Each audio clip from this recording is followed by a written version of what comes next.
তারা কইতাছে যে 3 রাউন্ডের পরে মারুন শুরু করবো, 3 রাউন্ডের পরে মারুন শুরু করবো। 3 রাউন্ড যাওয়ার পরে শরীর করে বাইরে যাচ্ছি, পট করে মেরে যাচ্ছি।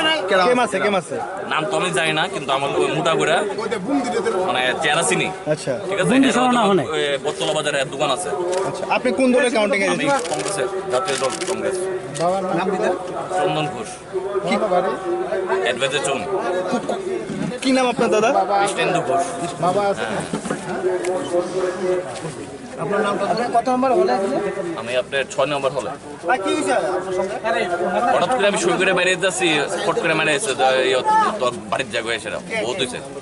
বিজেপির চিনতে পারছি, কিন্তু নাম জানি না আর কি। মানে মুখ চিনে চিনে বটতলা বাজারের দোকানও আছে। আমি তো আমার বলতে আমি কংগ্রেসের মধ্যে সবাই সই করে বাইরে গেছে, লাস্ট আমি ছিলাম আর কি। তো তখন ইয়ে করছে আর কি। আমার নাম কৃষ্ণেন্দু ঘোষ, অ্যাডভাইজার চৌনে। আপনি এসি দেওয়া বাড়ি গুলি দিয়ে আমার বাড়ি। 3rd রাউন্ড শুরু হওয়ার পরে 2nd রাউন্ড থেকে ওরা কটূক্তি করছিল যে 3rd রাউন্ডের পরে ম্যাচ শুরু করবে। ওরা বলতে কারা? বিজেপির যারা কাউন্টিং এজেন্ট ছিল ওরা।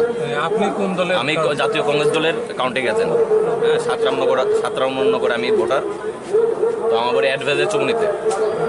তো এটা করা তো ঠিক না, না?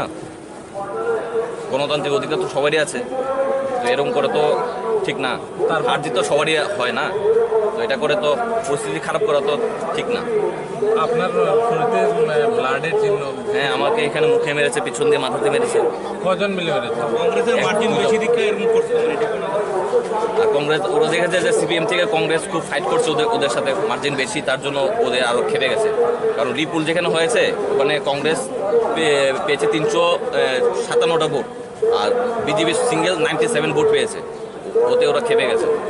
আপনার সঙ্গে আপনার কেউ ছিল না? সহকর্মীরা তো বেরিয়ে গেছিল। আমি লাস্ট টাইমে বেরোবো, ওই টাইমে আমার পুরো আক্রমণ করেছে। আর কি বলেছে?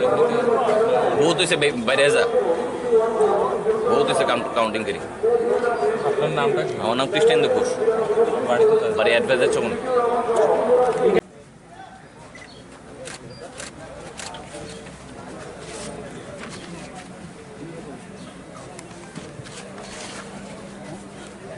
কোন জায়গাতে ঘুষিয়েছে? মুখে 6 নম্বর ঘুষিয়েছে কোন জায়গাতে? হ্যাঁ, কোন জায়গাতে? মাথা পিছনে। কৃষ্ণেন্দু ঘোষ।